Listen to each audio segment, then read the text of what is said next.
सभी भक्तजनों को मेरा नमस्कार। साथ ही स्वागत है आपका आपके अपने YouTube चैनल भक्ति पुराण में। प्रथम पूजनीय श्री गणेश भगवान की जय। ओम नमो लक्ष्मी नारायणाय नमः। आज की वीडियो में हम सुनेंगे माघ पूर्णिमा की बहुत ही प्रचलित पौराणिक कथा। इसलिए आप सभी से निवेदन है कि वीडियो को अंत तक जरूर देखें और पसंद आए तो वीडियो को लाइक और चैनल को सब्सक्राइब जरूर करें। माघी पूर्णिमा व्रत की पहली कथा के अनुसार नर्मदा नदी के तट पर शुभ्रवत नामक विद्वान ब्राह्मण रहते थे, लेकिन वे काफी लालची थे। उनका लक्ष्य किसी भी तरह धन कमाना था और ऐसा करते करते समय से पूर्व ही वह वृद्ध दिखने लगे और कई बीमारियों की चपेट में आ गए। इस बीच उन्हें यह ज्ञान हुआ कि उन्होंने पूरा जीवन तो धन कमाने में ही बिता दिया, अब जीवन का उद्धार कैसे करें। इसी क्रम में उन्हें माघ माह में स्नान का महत्व बताने वाला एक श्लोक याद आया। उसके बाद स्नान का संकल्प लेकर ब्राह्मण नर्मदा नदी में स्नान करने लगे। करीब 9 दिनों तक स्नान करने के बाद उनकी तबीयत ज्यादा खराब हो गई और मृत्यु का समय आ गया। वह सोच रहे थे कि जीवन में कोई सत्कार्य न करने के कारण उन्हें नरक का दुख भोगना पड़ेगा, लेकिन वास्तव में मात्र 9 दिनों तक माघ मास में स्नान करने के कारण उन्हें मोक्ष की प्राप्ति हुई। दूसरी कथा के अनुसार किसी नगर में धनेश्वर नाम का एक ब्राह्मण रहता था। उसकी पत्नी रूपवती, पतिव्रता और सर्वगुण संपन्न थी। बस दुख था तो सिर्फ इस बात का कि उनकी कोई संतान नहीं थी। यही कारण था कि वे दोनों बहुत चिंतित रहते। एक बार उस नगर में एक महात्मा आए।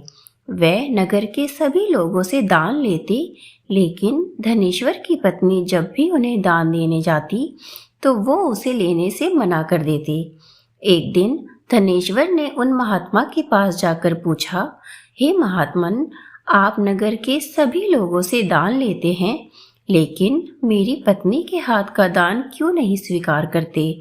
अगर हमसे कोई भूल हुई है तो हम ब्राह्मण दंपति आपसे क्षमा याचना मांगते हैं। महात्मा बोले, नहीं विप्र, तुम तो बहुत ही विनम्र और हमेशा आदर सत्कार करने वाले ब्राह्मण हो। तुमसे भूल तो कदापि नहीं हो सकती। महात्मा की बात सुनकर धनेश्वर हाथ जोड़कर बोले, हे मुनिवर, फिर आखिर क्या कारण है? कृपया हमें उसे अवगत कराएं। इस पर महात्मा बोले, हे विप्र, तुम्हारी कोई संतान नहीं है और जो दंपति निसंतान हो उसके हाथ से भिक्षा लेना अधम या पापी के हाथ से भिक्षा ग्रहण करने के समान है। तुम्हारे द्वारा दिया गया दान लेने के कारण मेरा सर्वनाश हो जाएगा। बस यही कारण है कि मैं तुम दंपति से दान स्वीकार नहीं करता। महात्मा के ये वचन सुनकर धनेश्वर उनके चरणों में गिर पड़े और विनती करते हुए बोले, हे महात्मा, संतान न होना ही तो हम पति पत्नी के जीवन की सबसे बड़ी निराशा है। यदि संतान प्राप्ति का कोई उपाय हो तो बताने की कृपा करें।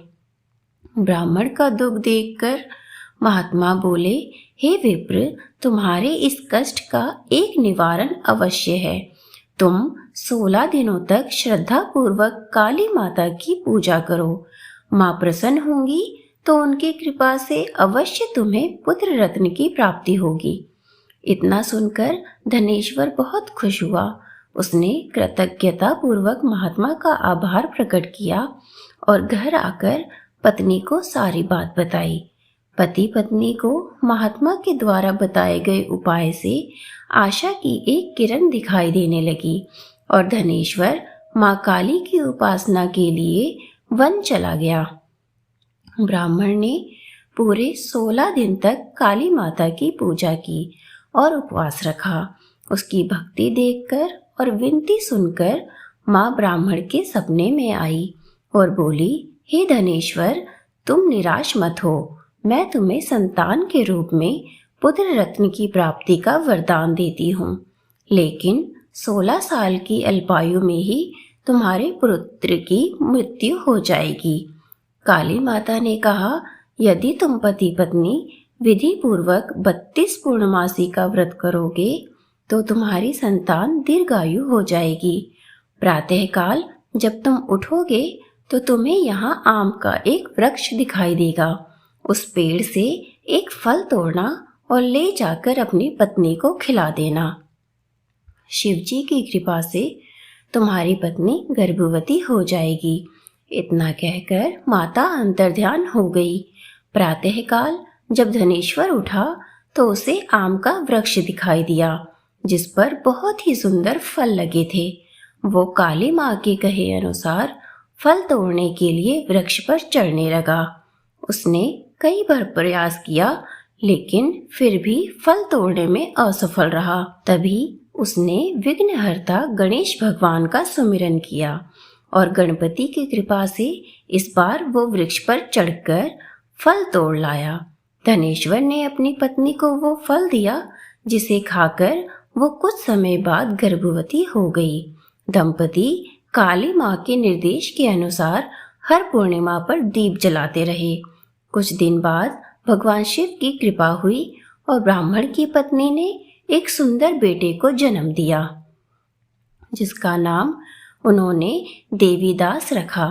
जब पुत्र 16 वर्ष का होने को हुआ तो माता पिता को चिंता होने लगी कि इस वर्ष उसकी मृत्यु हो जाएगी। दंपति ने देवीदास के मामा को बुलाया और कहा, तुम देवीदास को विद्या अध्ययन के लिए काशी ले जाओ और 1 वर्ष बाद वापस आना। दंपति पूरी आस्था के साथ पूर्णमासी का व्रत कर पुत्र के दीर्घायु होने की कामना करते रहे। इधर काशी प्रस्थान के बाद मामा भांजे एक गांव से गुजर रहे थे। वहां एक कन्या का विवाह हो रहा था, परंतु विवाह होने से पूर्व ही उसका वर अंधा हो गया। तभी वर के पिता ने देवीदास को देखा और मामा से कहा, तुम अपना भांजा कुछ समय के लिए हमें दे दो, विवाह संपन्न हो जाए उसके बाद ले जाना। ये सुनकर मामा ने कहा, यदि मेरा भांजा यह विवाह करेगा तो कन्यादान में मिले धन आदि पर हमारा अधिकार होगा। वर के पिता ने मामा की बात स्वीकार कर ली और देवीदास के साथ कन्या का विवाह संपन्न हो गया। इसके पश्चात देवीदास पत्नी के साथ भोजन करने बैठा, लेकिन उसने उस थाल को हाथ नहीं लगाया। ये देखकर पत्नी बोली, स्वामी आप भोजन क्यों नहीं कर रहे हैं? आपके चेहरे पर ये उदासी किस बात की है? तब देवीदास ने सारी बात बताई। ये सुनकर कन्या बोली, स्वामी मैंने अग्नि को साक्षी मानकर आपके साथ फेरे लिए हैं। अब मैं आपके अलावा किसी और को अपना पति स्वीकार नहीं करूंगी। पत्नी की बात सुनकर देवीदास ने कहा, ऐसा मत कहो, मैं अल्पायु हूँ। कुछ ही दिन में 16 वर्ष की आयु होते ही मेरी मृत्यु हो जाएगी। लेकिन पत्नी ने कहा, जो भी उसके भाग्य में लिखा होगा वो उसे स्वीकार है।